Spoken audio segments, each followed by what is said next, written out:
pressure on Spilotro. It wasn't our goal to be a friend with him. It was our goal to let him know that we were there, let him know we were watching, put the heat on him in any way we could, and to keep him as upset, because as long as we kept him off balance, we knew that he'd make a mistake. But these cat-and-mouse games with the mob were about to turn sour. One evening, Dave Groover followed a vehicle driven by an unidentified man who had just met with Spilotro. Speeding through the Las Vegas traffic, Groover decided to pull the vehicle over so he could make an arrest.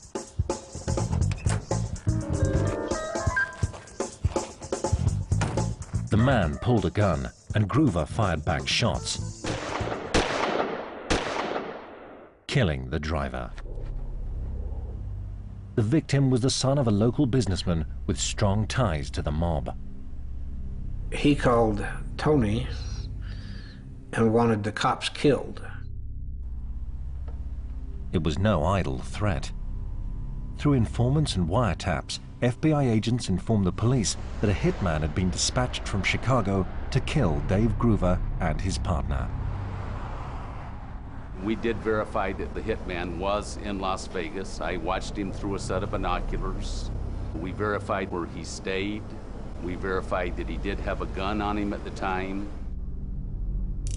With a hitman waiting for the final order to kill 2 of Clifford's men, decisive action was needed. Finally, I said to myself, this can't go on. Somebody else is going to get killed. So I talked to the sheriff, said, I want to go to Chicago. Clifford had decided to confront the heads of the Chicago mob, some of America's most powerful criminals, to demand they lift the contract on his men. Top of his list was Joseph Ayupa, the head of the outfit.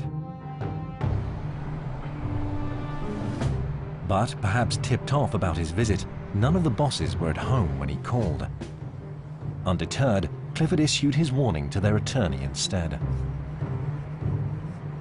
And my message was, if they kill my cops, I will come back and kill everything that moves, walks, or crawls around their house. Then I'm going to burn their house down.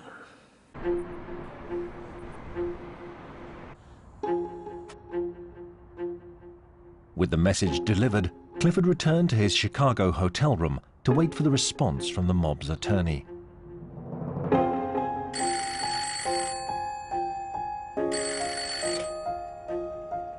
He said, we're meeting tonight with your message. You're not invited to attend. If there's no contract, you'll get a message that says, have a safe journey home, Commander. Clifford was left to wait. The lives of 2 of his best men lay in the balance. About 2 o'clock in the morning, I got a phone call. The voice on the other end of the line said, have a safe journey home, Commander, and hung up. The mob ordered Spilotro to lift the contract on Clifford's officers. They'd sent him to Vegas to protect the skim from rival criminals, not to pick a damaging fight with the law. But Spilotro was unrepentant. In fact, he was planning the biggest robbery Vegas had ever seen.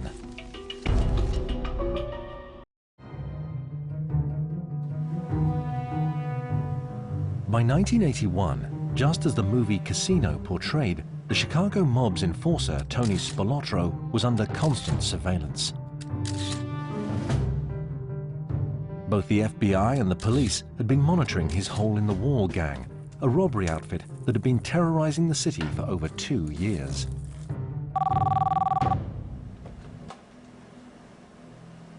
Now, agents had managed to get one of the gang to talk.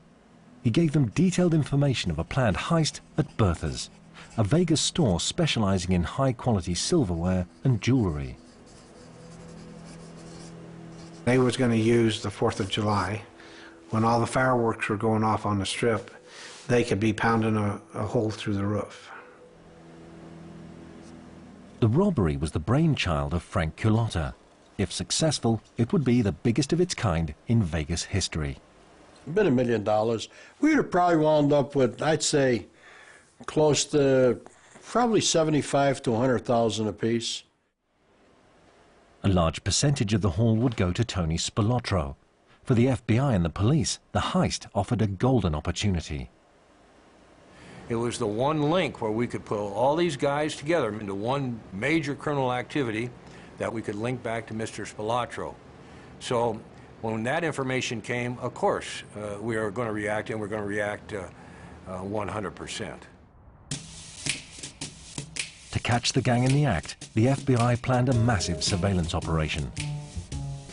In a coordinated effort, over 40 FBI agents and police officers moved in to cover the raid. With so much at stake, nothing was left to chance. The surveillance guys were out there at least 24 hours in advance. They had the place covered. With soaring temperatures outside, agents and surveillance vans around Bertha's sat tight and waited for the gang to make their move. It was at least, up in the 110s, I would say. That sun was beaten down, and the heat in the vehicle was so great. I can't imagine what it was inside, but they basically had to strip down to their undershorts, and they were feeling faint and getting ready to pass out.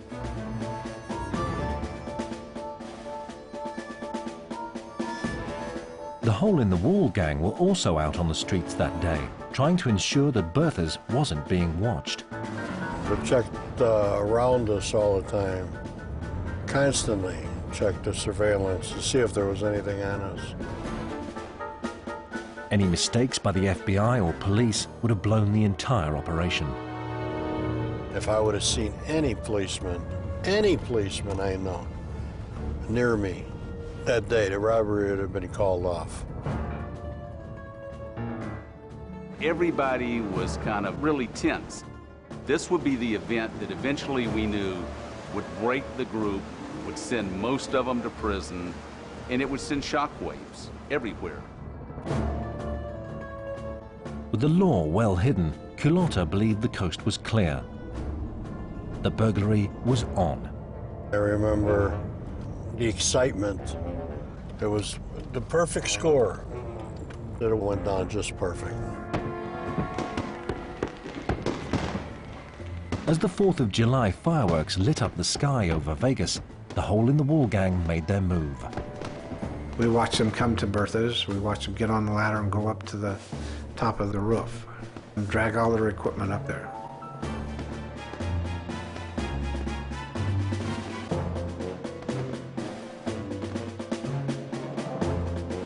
As the gang prepared to break through the roof, the FBI and police watched and gathered evidence. We had it all documented, we had it on videotape, and we watched them do it.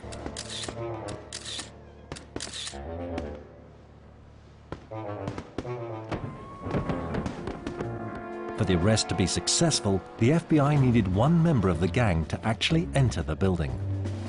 We were there, I don't know how long, an hour, maybe more. And then when they broke through the roof, and one of the burglars jumped through the hole and stood on top of the vault. The crime was completed, and that's when we moved in for our arrest.